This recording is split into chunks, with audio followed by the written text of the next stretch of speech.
Kid. Ya, hari ini kita masuk ke dalam part yang terakhir. Hari ini kita akan menutup series ini. Jadi sebenarnya series ini bicara tentang apa sih teman-teman? The Comeback Kid. Siapa sih yang sebenarnya comeback? Yesus ya, karena kita baru aja selesai memperingati hari Jumat Agung, terus juga hari Minggunya kita udah memperingati kebangkitan Yesus ya, Paskah. Dan hari ini adalah seminggu setelah Paskah, gitu ya. Jadi sebenarnya pertanyaannya adalah, eh, bisa di next. Pertanyaannya sebenarnya setelah Yesus mati dan setelah itu Yesus bangkit lagi, sekarang apa gitu kan? After the death and after the resurrection, sekarang kita harus ngapain? Apakah kita harus kembali ke kehidupan kita biasanya? Ya udah, itu hanyalah event yang setahun sekali aja. Kita datang ke gereja, habis itu kita pulang, ya udah sampai ketemu lagi di tahun depan gitu ya. Tapi untungnya teman-teman, Alkitab itu menjawab pertanyaan ini. Jadi apa yang sebenarnya Yesus pengen kita lakukan setelah Yesus itu bangkit? Di Roma 6 dikatakan bahwa just as Christ was raised from the dead by the glory of the Father, we too might walk in the newness of life. Coba semua bilang newness. Yang artinya adalah kehidupan yang baru, bukan yang lama. Jadi kalau yang baru artinya kita di-expect untuk hidup yang berbeda. Berbeda seperti apa? Di 2 Korintus 5 ayat 15 disampaikan seperti ini. And he died for all, that those who live might no longer live for themselves, but for him. Jadi katanya ketika Yesus mati untuk semua orang, supaya apa? Supaya yang hidup itu tidak lagi hidup untuk diri mereka sendiri, tetapi hidup untuk siapa? Hidup untuk Dia, hidup untuk Yesus. Jadi dari dua ayat ini teman-teman, di Roma 6 dan 2 Korintus 5 ini, kalau kita simpulkan dalam satu kalimat yang simple, sebenarnya Yesus mau bilang bahwa Dia itu bangkit supaya kita bisa hidup untuk Dia. Amin. Jesus rose so we could live for Him. Dan hari ini sermonnya, pesan Tuhannya very simple. Kita cuma akan lihat gimana sih sebenarnya cara yang tepat. Cara yang Yesus mau supaya kita bisa hidup di dalam Dia. Siapa yang siap teman-teman? Boleh angkat tangannya? Kita berdoa dulu ya. Tuhan Yesus, terima kasih buat hari ini. Persiapkan hati kami Tuhan, siapkan telinga kami supaya kami bisa menerima firman Tuhan. Ajari kami Tuhan bagaimana supaya kami bisa ikut Yesus, bagaimana kami bisa menjadi pengikut Yesus yang sejati. Hanya di dalam nama-Mu kami telah berdoa, setiap kita yang siap mendengarkan firman Tuhan. Sama-sama katakan. Kalau teman-teman lihat dua gambar ini, apa sih yang teman-teman tangkap pertama kali? Madrid, ya. Lawannya Madrid, baru semalam ya. Ya, sorry Madrid fans. Tapi ini adalah fans Barcelona, dan yang sebelah itu adalah konser apa, ada yang tahu nggak? Coldplay ya, kok bisa tahu sih? Ya. Oke, itu konser Coldplay. Jadi sebenarnya yang pengen gue tunjukin di sini, kesamaan dari dua ini adalah tentang fandom, ya, tentang orang ngefans. Mungkin di sini juga ada yang suka sepak bola atau suka sports in general, ya, kayak Raymond di belakang pakai jersey basket, ya kan? Mungkin ada juga yang ngefans sama penyanyi, band, entah itu Coldplay, Taylor Swift lah, boyband Korea lah, atau apapun teman-teman. Atau ada juga yang suka sama aktor, aktris, ya. Jadi ini yang kita sebut dengan fandom. Nah biasanya kalau kita ngefans, kalau kita suka sama orang, apa sih yang kita lakukan? Kayak Raymond mungkin ya, kita beli jersey-nya mereka, ya kita pakai. Habis itu apa lagi? Kalau mungkin artis gitu kan, kalau penyanyi kita nyanyiin lagu mereka, kita hafal lagu mereka di luar kepala, tiap kali nyetir mobil nyanyiin lagu mereka. Atau mungkin apa, kita post mereka juga, bener nggak? Kayak kemarin Barcelona baru menang 3-2, mungkin kita post mereka. Kalau kita datang ke konser mereka, udah pasti kita post mereka juga. Habis itu ditaruh di highlights biasanya. Gitu kan, Coldplay 2024. Tapi kalau kita pikirin lagi teman-teman, ketika kita pakai jersey-nya mereka, apakah itu membuat kita jadi pemain basket, pemain bola profesional langsung? Enggak ya, waktu kita nyanyiin lagunya mereka walaupun hafal banget, apakah itu membuat kita jadi artis, songwriter profesional, penyanyi profesional langsung? Enggak, ya kan? Jadi fans itu biasanya ngeliat dari jauh, mereka mengagumi dari jauh. They admire from distance, tapi mereka enggak menghidupi orang yang mereka idolakan. Mereka tidak menghidupi kehidupan seperti yang idola mereka jalani. Sekarang pertanyaannya, gimana dengan Yesus teman-teman? Kita seringkali mungkin menganggap iman kepercayaan kita kepada Kristus itu kayak fandom juga. Mungkin kita pakai kalung salib, ya kan? Ada yang pakai anting salib sekarang, panjang-panjang gitu ke bawah, sebelah doang lagi biasanya ya, sebelah kirinya nggak ada. Mungkin ada yang pakai tato salib, ya nggak?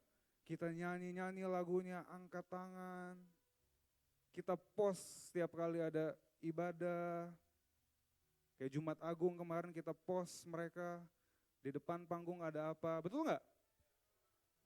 Itu nggak salah teman-teman, gue juga melakukan itu ya. Minggu lalu gue juga baru post ibadah kita Jumat Agung gitu kan. Itu nggak salah. Tapi akan menjadi sesuatu yang salah kalau misalkan kita cuma sebatas sampai ke situ aja teman-teman. Kenapa? Karena Yesus itu nggak pernah panggil kita untuk jadi sekedar fans. Di Yohanes 21, setelah Yesus bangkit dari kematian, mungkin teman-teman juga sering dengar cerita ini, Yesus menampakkan dirinya sama beberapa orang, betul ya? Menampakkan dirinya sama beberapa murid, di salah satu cerita yang lumayan sering diceritakan adalah waktu Yesus menampakkan dirinya sama Petrus. Ditanyalah si Petrus, lu sayang sama gua enggak? Gitu ya kira-kira. Kata Yesus, iya Tuhan, kau tahu. Gembalakanlah domba-dombaku. Ditanya sampai berapa kali? Sampai 3 kali, pertanyaan yang sama, jawaban yang sama. Dan setelah itu Yesus bilang, follow me. Di Yohanes 21 Yesus bilang, follow me.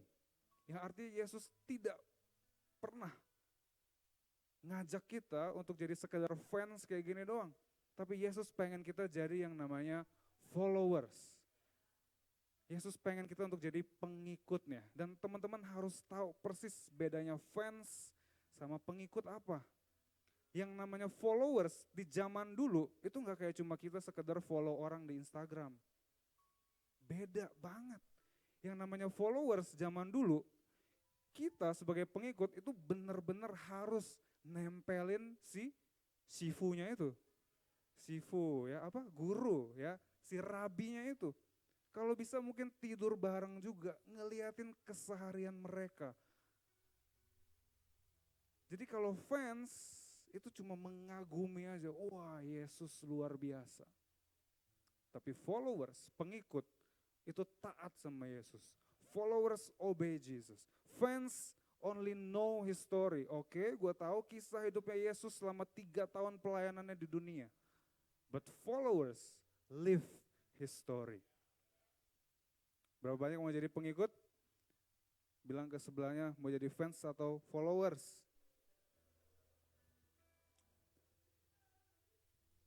Alright, hari ini kita akan melihat gimana caranya supaya kita bisa jadi followers. Ya, how to be a follower of Jesus. Jawabannya cuma dari 1 ayat aja teman-teman. Matius 16 ayat yang ke-24, boleh kita baca bersama-sama, kelihatan nggak? Boleh? 1, 2, 3. Then, if any of you wants to be my follower, you must give up your own way, take up your cross, and follow me.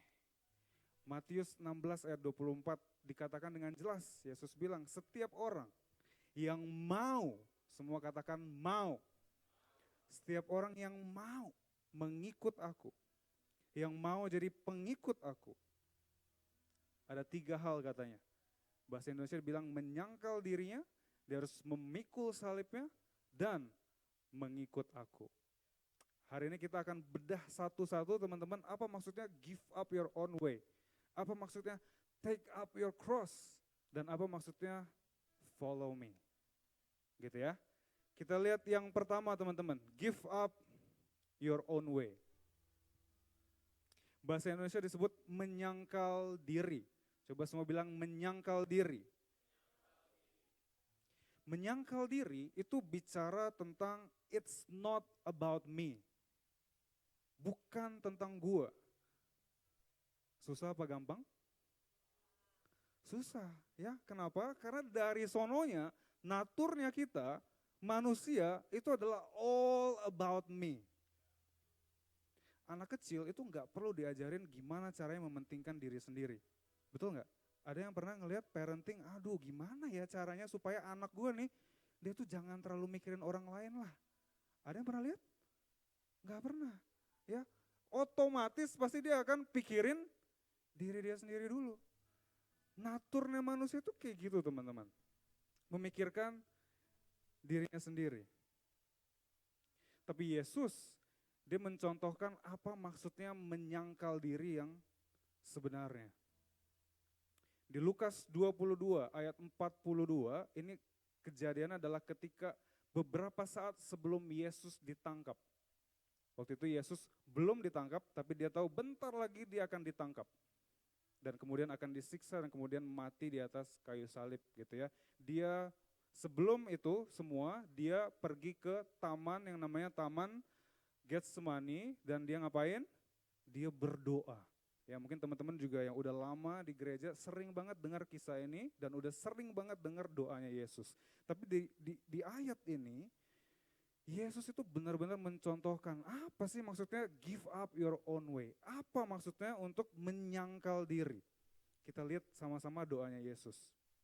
Dalam versi terjemahan sederhana Indonesia, Yesus bilang, ya Bapa, aku mohon kalau Bapa mau, janganlah biarkan aku menjalani penderitaan ini. Tetapi janganlah terjadi menurut kehendakku, melainkan kehendakmu sajalah yang terjadi. Seringkali kita doa, kita ikut Yesus, itu separoh-separoh teman-teman. Kita sering doa tapi depannya doang. Tuhan, kalau boleh, cowok ini Tuhan yang jadi punyaku.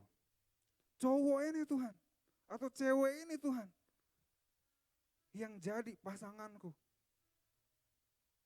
Tapi kita nggak doa belakangnya lagi, cuma separohnya aja. Atau yang lebih parahnya lagi nih ya, itu masih mending belum jadi. Yang lebih parahnya lagi, Tuhan aku tahu hubunganku ini salah. Tapi kalau boleh Tuhan, Tuhan yang ubah dia. Aku tahu Tuhan, udah diajarin di kelas dating 101 harus putus sebenarnya. Apa itu kelas dating 101? Nanti ada di jam 2 di tempat ini juga. Ya, yang belum daftar bisa OTS katanya. Ngomongin apa tadi? Oh, doanya separoh, ya enggak? Kita jarang doa belakangnya teman-teman. Kalau boleh, aku udah bikin rencana. Mimpi aku begini Tuhan. Aku pengen begini. Tuhan kalau boleh, kabulkan, gitu kan? Tapi sebenarnya yang penting, kata Yesus, bagian menyangkal dirinya itu bukan bagian depannya. Tapi bagian belakangnya. Tetapi janganlah terjadi menurut kehendakmu, melainkan kehendakmu sajalah yang terjadi. Kalau mau jadi pengikut Yesus, kita harus belajar menyangkal diri sama seperti Yesus berdoa teman-teman. Bisa enggak kita serahkan area dalam kehidupan kita yang selama ini mungkin kita tahu bertentangan sama kehendaknya Tuhan. Bisa nggak kita serahkan sepenuhnya sama Tuhan? Bisa nggak kita bilang sama seperti Yesus, biarlah kehendak-Mu saja yang terjadi. Walaupun aku tahu Tuhan, aku pengennya A, B, C, D. Tapi balik lagi, bukan kehendak-Ku yang terjadi, melainkan kehendak-Mu yang terjadi. Amin. Yang pertama, untuk jadi pengikut Yesus kita harus menyangkal diri. Yang kedua, apa tadi? Yang kedua adalah take up your cross, memikul salib. Salib itu artinya apa sih teman-teman? Salib itu melambangkan apa sih? Apa? Penderitaan. Kalau sekarang kita ngelihat salib di depan sini, mulia ya, pengorbanan, indah banget. Makanya kita pakai jadi kalung, kita pakai jadi wallpaper di HP, ya kan? Tapi teman-teman harus tahu, waktu Yesus bilang sama murid-muridnya, kalau kamu mau jadi pengikut aku, setiap orang yang mau mengikut aku, mereka harus menyangkal dirinya, memikul salib. Waktu Yesus bilang itu, Yesus itu posisinya udah disalibkan atau belum? Belum. Murid-muridnya kagak tahu, Yesus nanti akan mati di atas kayu salib dan kemudian bangkit lagi. Belum tahu. Jadi teman-teman harus tahu, arti salib pada saat itu apa? Salib. Kalau sekarang kita mungkin ngeliatnya udah beda, udah indah pengorbanan Yesus gitu ya. Kita pasang di rumah gitu kan. Tapi kalau pada saat itu murid-muridnya dengar salib, yang mereka bayangkan pertama kali, yang gue bayangin gitu ya, mereka pasti kaget juga. Karena itu adalah apa? Itu adalah simbol hukuman mati. Ketika orang ngelihat ada orang yang nenteng-nenteng salib di jalan, udah tahu itu orang pasti bakal mati. Jadi biar gampang mungkin teman-teman bayanginnya sekarang kayak kursi listrik gitu ya. Kebayang nggak kalau misalnya kita pajang kursi listrik di sini gitu. Serem kan? Jadi pada saat itu murid-muridnya juga ngelihat, maksudnya apa? Memikul salib.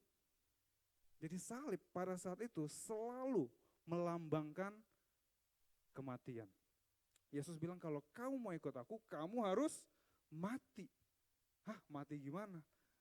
Yang Yesus maksudkan mati adalah mati akan kehidupan kita, kebiasaan-kebiasaan kita yang lama teman-teman.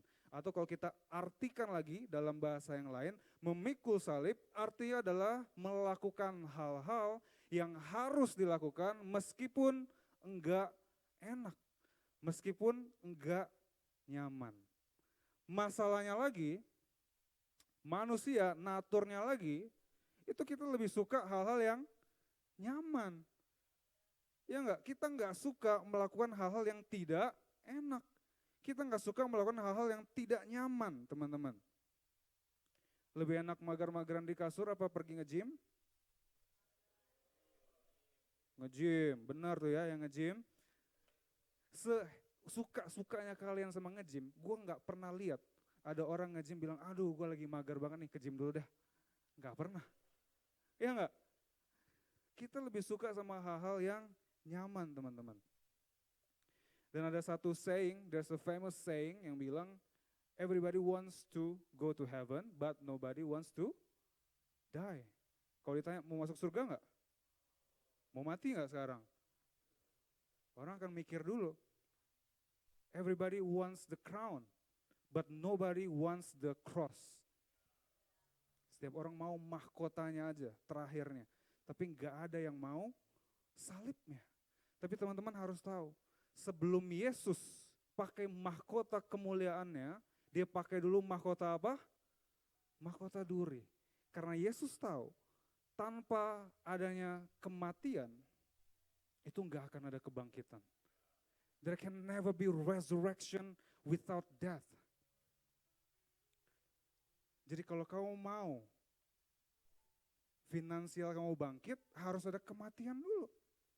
Kamu harus mati kebiasaan-kebiasaan yang buruk untuk mencatat pengeluaran misalkan. Lebih gampang mencatat pengeluaran atau pakai duit seenaknya aja? Pakai seenaknya.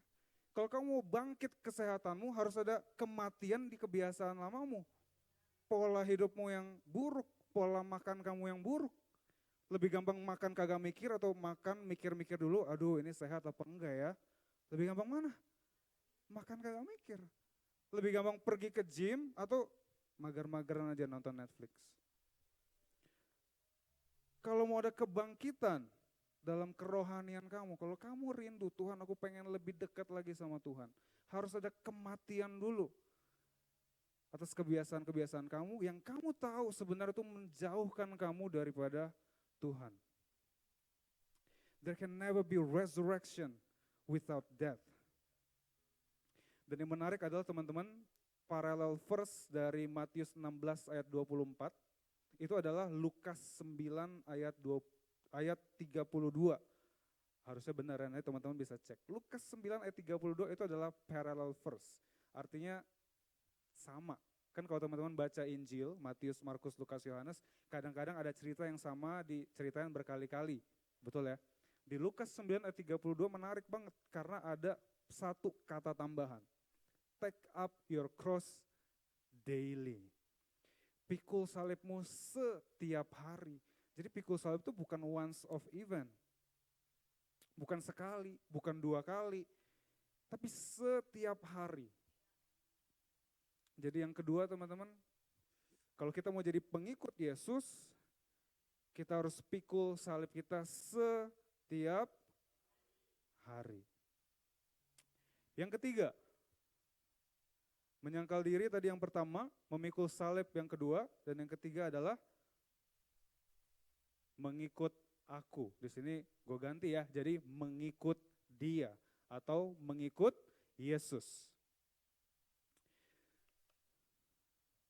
Mengikut Yesus itu sebenarnya bisa banyak artinya. Ya kita imitate cara hidupnya Yesus, dan di beberapa series, beberapa minggu lalu, kita udah belajar beberapa hal. Salah satu contohnya adalah dibilang kita harus mengasihi seperti Yesus melayani orang-orang lain. Betul ya? Kita banyak mendengar cerita tentang bagaimana Yesus membasuh kaki murid-muridnya. Itu bisa kita ikutin juga. Tapi hari ini gue pengen kasih lihat satu perspektif yang lain teman-teman. Selain kita mengikuti semua yang dilakukan Yesus, how to love like Him, how to lead like Him, gitu ya.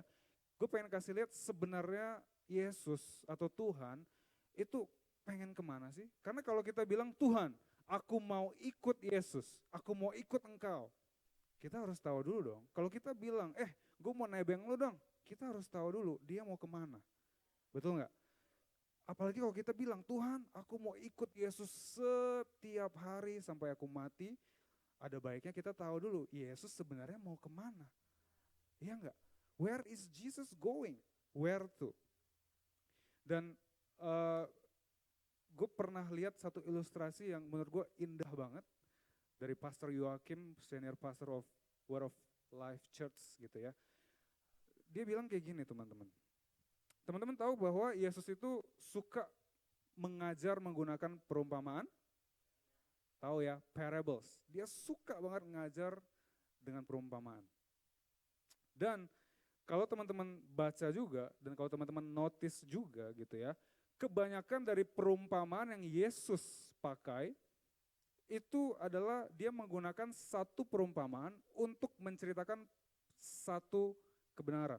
Satu perumpamaan untuk menjelaskan satu kebenaran. Contohnya apa? Parables of talents gitu ya. Ada yang dikasih 1, 2, 5 talenta. Yesus tuh pengen ngasih tahu apa?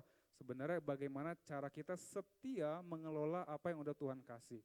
Gitu ya. Dan ada beberapa kesempatan yang super jarang banget Yesus pakai 2 perumpamaan untuk menjelaskan satu kebenaran yang sama. Paham ya? Kalau tadi satu perumpamaan untuk menjelaskan satu hal, terus di kesempatan lainnya beberapa kali, dan itu pun sangat jarang, Yesus pakai 2 perumpamaan untuk menjelaskan satu kebenaran yang sama.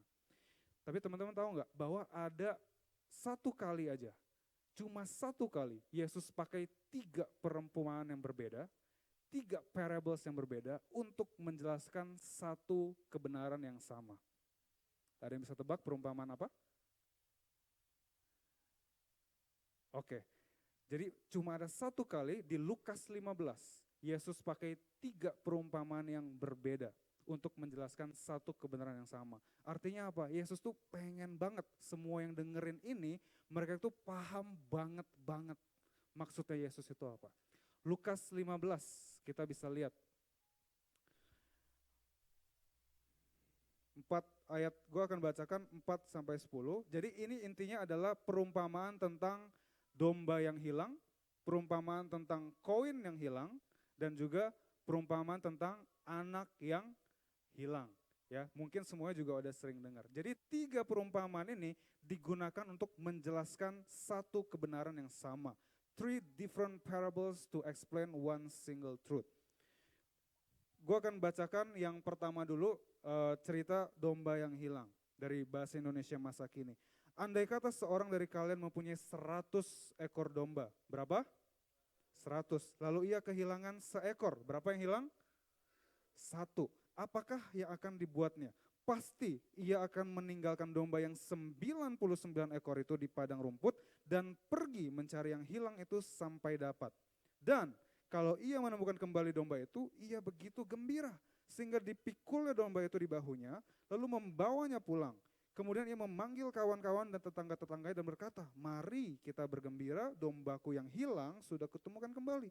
Nah, begitulah juga di sorga ada kegembiraan yang lebih besar atas satu orang berdosa yang bertobat daripada atas 99 orang yang sudah baik dan tidak perlu bertobat. Perumpamaan yang kedua, the lost coin, koin yang hilang. Atau andai kata seorang wanita mempunyai 10 uang perak, berapa uangnya? 10. Lalu kehilangan sebuah, berapa yang hilang? 1.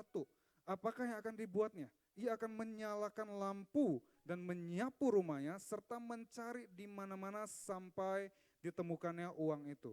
Pada waktu ia menemukan uang itu, ia memanggil teman-teman serta tetangga-tetangganya lalu berkata, aku senang sekali sudah menemukan kembali uangku yang hilang. Mari kita bergembira. Begitulah juga malaikat Allah gembira kalau ada satu orang jahat bertobat dari dosa-dosanya, percayalah. Dan kemudian dilanjutkan, ini gue gak tampilkan karena cukup panjang ceritanya, tapi akan gue recap aja satu lagi parablesnya, yaitu parables perumpamaan tentang anak yang hilang. Basically, satu orang ayah punya 2 orang anak, ya, anak yang sulung dan anak yang bungsu, dua-duanya cowok. Yang bungsu ini sebelum bapaknya meninggal, dia emang agak kurang ajar. Dia udah minta duluan warisannya. Pa, aku tahu papa belum mati, tapi minta dulu dong duitnya.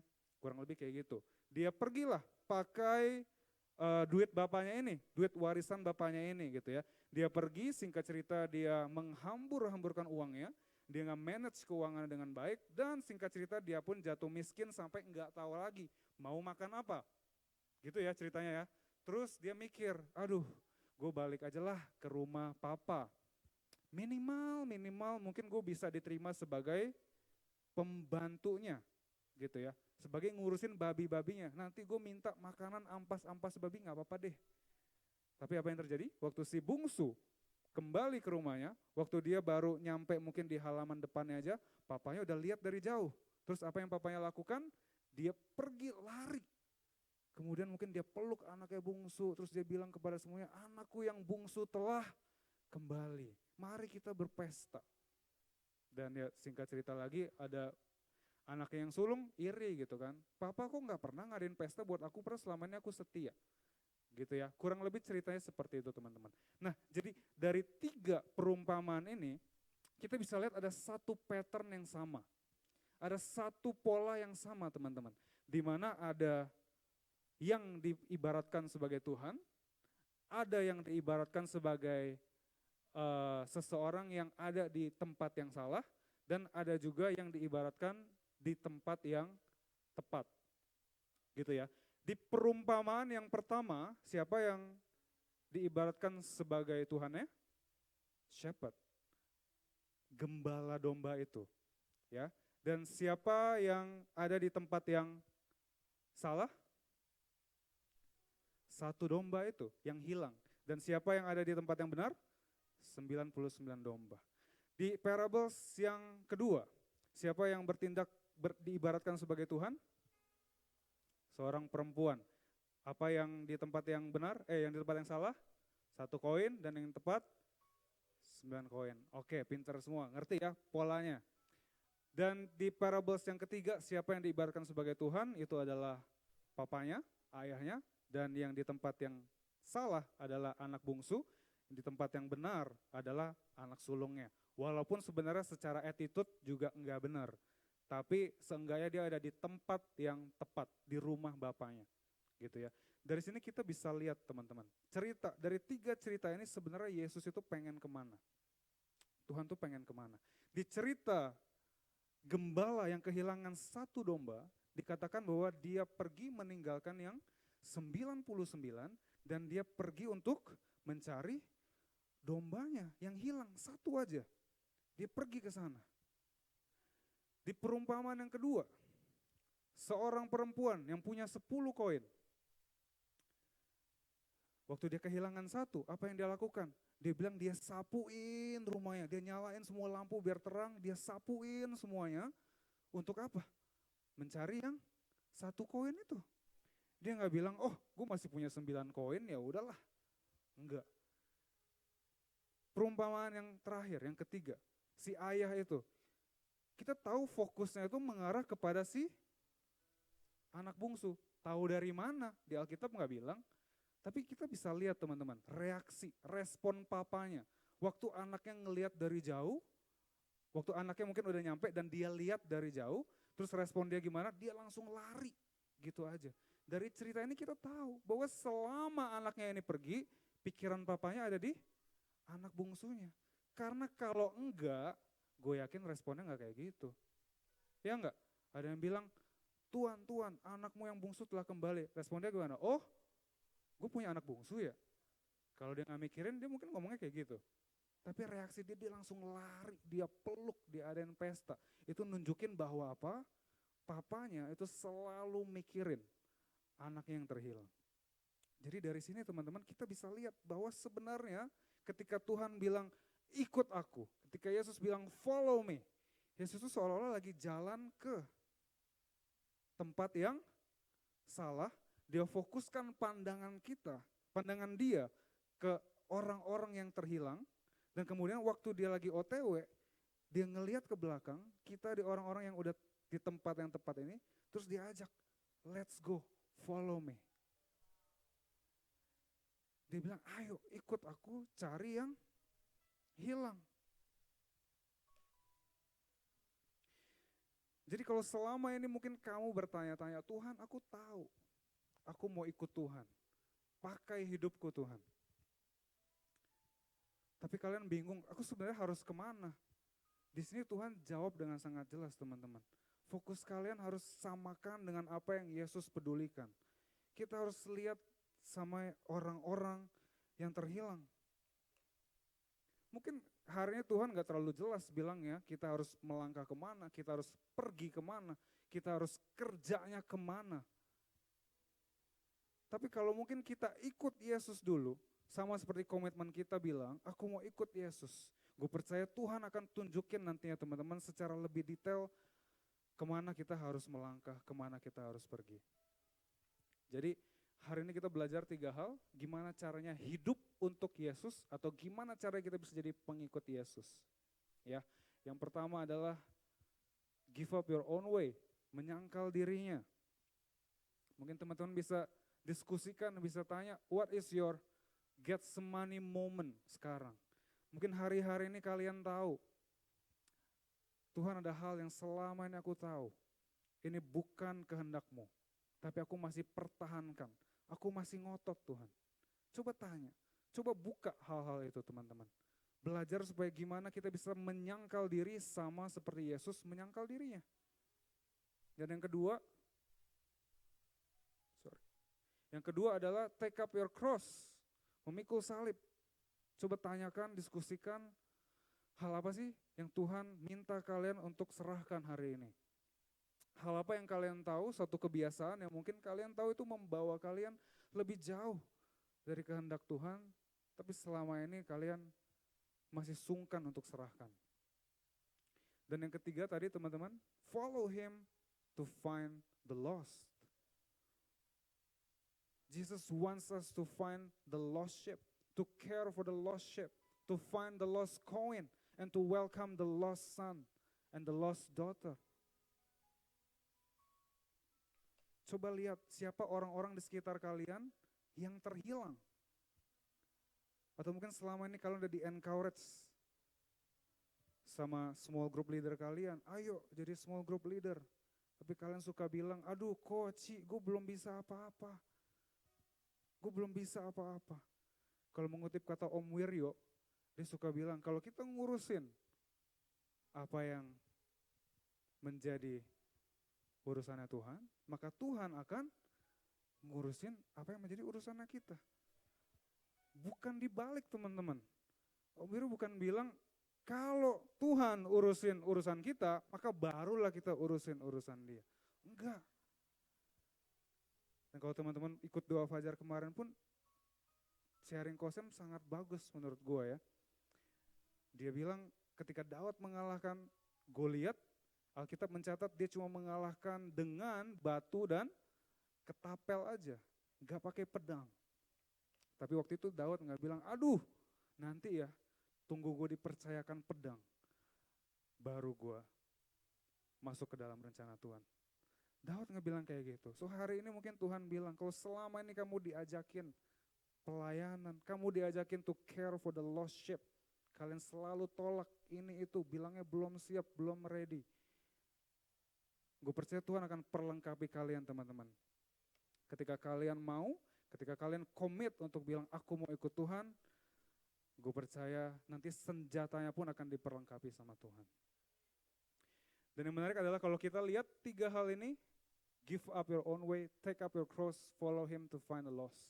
3 hal ini sebenarnya udah Yesus lakukan terlebih dahulu. Ya, kita lihat di yang pertama, gimana Yesus doa di Getsemani, dia tunjukkan gimana caranya menyangkal diri. Pikul salib, gak usah ditanya, dia pikul salib ya beneran, dia menderita untuk kita semua.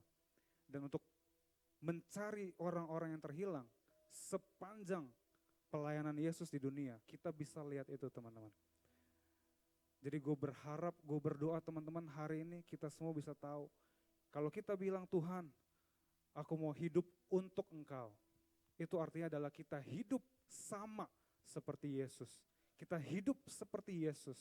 Bukan cuma jadi sekedar fans saja. Tapi kita jadi followers yang sejati.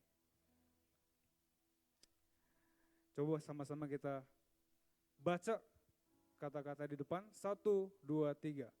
Living for Jesus means living like Jesus. Boleh kasih tepuk tangan buat Tuhan kita? Gue undang kita semua bangkit berdiri.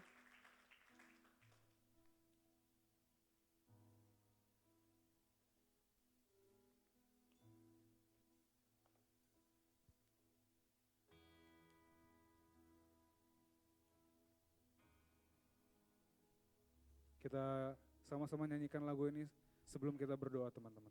Let's worship Him.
Untuk menutup Paskah ini teman-teman, kita bisa ambil waktu, kita sama-sama berdoa buat sama dengan Tuhan.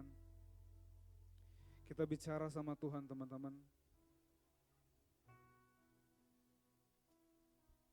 Di Paskah ini mungkin Tuhan pengen challenge kalian. Bukan untuk terima Yesus pertama kalinya, bukan. Mungkin selama hidup kalian udah Kristen. Atau selama ini kalian udah pergi ke gereja. Tapi hari ini Tuhan tantang kita semua. Mau gak kita kasih hidup kita, recommit kehidupan kita untuk Yesus. Untuk jadi pengikut Dia yang sejati. Bukan cuma sekedar fans. I want to invite you to respond to God. Mungkin kalau hari ini kamu bilang, Tuhan ada area dalam kehidupanku yang belum aku serahkan sepenuhnya sama Tuhan. Tapi hari ini Tuhan aku mau belajar berdoa sama seperti Yesus. Aku mau bilang biarlah kehendak-Mu aja yang terjadi. Dan bukan kehendakku yang terjadi. Kalau kamu bilang kayak gitu, kita respon ajakan Tuhan, invitation. Kita angkat tangan kita di hadapan Tuhan. Arahkan tangan kita kepada Tuhan, teman-teman. Kalau hari ini kamu bilang, ada satu kebiasaanku yang aku tahu ini keliru. Aku mau belajar pikul salib setiap harinya. Bukan cuma sekali-sekali. Kalau itu kamu angkat tanganmu di hadapan Tuhan. Atau kalau kamu bilang yang ketiga, aku mau belajar Tuhan to care for the lost sheep, to find the lost coin, and to welcome the lost sons and the lost daughters. Aku mau belajar untuk say yes, untuk ajakan Tuhan Yesus. Kalau itu kamu, kita arahkan tangan kita kepada Tuhan. Bapak, kau lihat setiap tangan yang terangkat Bapak. Mereka yang hari ini merecommit diri mereka untuk menjadi pengikut Yesus yang sejati. Aku berdoa biar Engkau yang persenjatai mereka Tuhan. Engkau yang perlengkapi mereka. Aku percaya Bapa, Roh Kudus-Mu yang terus hadir di dalam keseharian mereka. Yang membantu mereka untuk mengambil keputusan sesuai dengan kehendak-Mu dan bukan kehendak mereka masing-masing. Terima kasih Bapak, aku serahkan kehidupan mereka ke dalam tangan Tuhan mulai hari ini. Aku percaya setiap anak-anak-Mu di tempat ini akan menjadi pengikut Yesus yang sejati. Mari jemaat Tuhan, kita angkat kedua tangan kita. Kita mau sama-sama menerima berkat daripada Tuhan. Diberkatilah hidupmu, diberkatilah keluargamu, diberkatilah kesehatanmu, diberkatilah sekolah, kuliah, pekerjaan dan bisnismu. Biar apapun yang kau kerjakan Tuhan yang buat berhasil sesuai dengan kehendak-Nya di dalam hidupmu. Kemanapun kau melangkah, kemuliaan Tuhan akan terpancar. Kemanapun kau pergi, orang-orang akan melihat engkau sebagai pengikut Yesus yang sejati. Biar berkat terbaik dari Allah Bapa, cinta kasih dari Yesus Kristus, dan persekutuan yang manis dengan Allah Roh Kudus senantiasa menyertai kita semua. Mulai hari ini, bahkan sampai selama-lamanya. Setiap kita yang percaya dan diberkati sama-sama katakan, amin. Kasih kemuliaan buat Tuhan Yesus.